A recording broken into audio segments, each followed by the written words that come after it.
I'm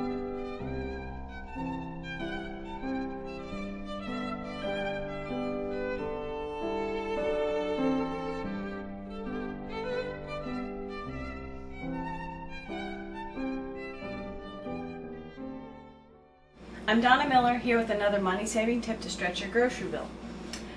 If you saw our last video, or the video I just finished making, it was how to use up every bit of a tomato.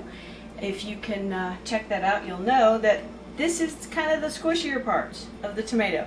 They don't go as well in salads or salsas or tacos. That's what we saved a couple other tomatoes worth for. Once a week I usually clean out my refrigerator or my freezer.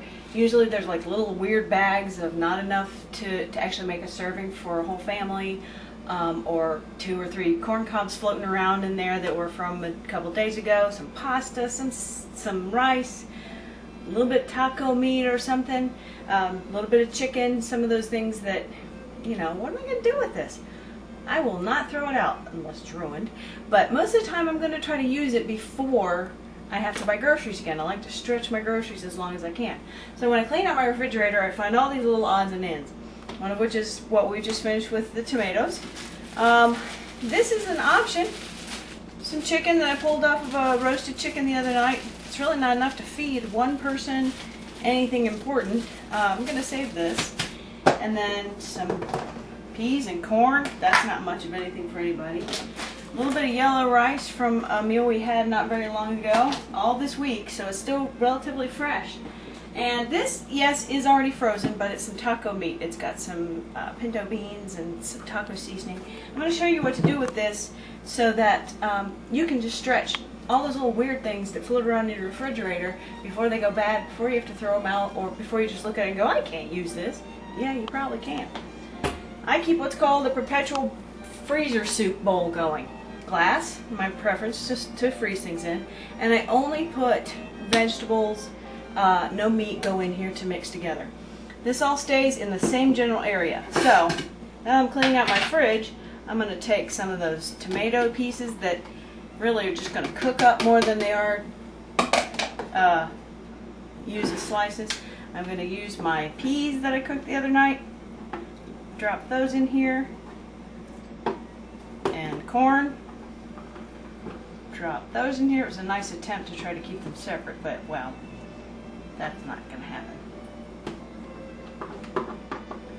And usually if I had like a corn on the cob, I would cut those off. You can probably see that down here. That's what happened. These are some green beans. It was probably a serving and a half worth.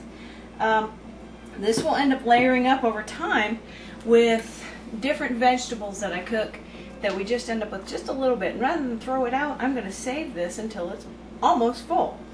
Now, beside this in the freezer, I'll serve or save a few options of meat, like leftover taco meat that doesn't get used in time, or this odd amount of chicken. Also, something that you want to save separately in the freezer is any rice or pasta. You don't want to toss that into your perpetual freezer soup because it's going to cook too long and end up getting squishy or obliterated in a crock pot. So meats, keep separate so that way you've got some choices, and pastas and rices, starch type things, keep them separate. Now potato can go in here, no problem. So in the middle of winter, when I don't want to cook, or it's cold and I want some good hot soup, in the morning or the night before, I'll pull this out and put it in the refrigerator, let it thaw out, and in the morning I'll dump it all in my crock pot along with the meat, and then the last hour or so I'll put in my starches, pasta or rice, and it'll all cook up. Maybe a little bit of tomato juice, tomato paste. If I'm using beef, beef broth. If I'm using chicken, chicken broth. That way I've got a choice, and it's easy. I didn't throw away, and I've got a whole meal left over from some things that would have gotten tossed in the garbage.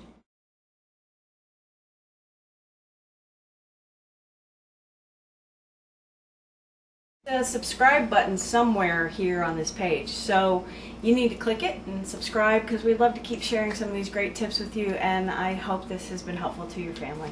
Have a good day.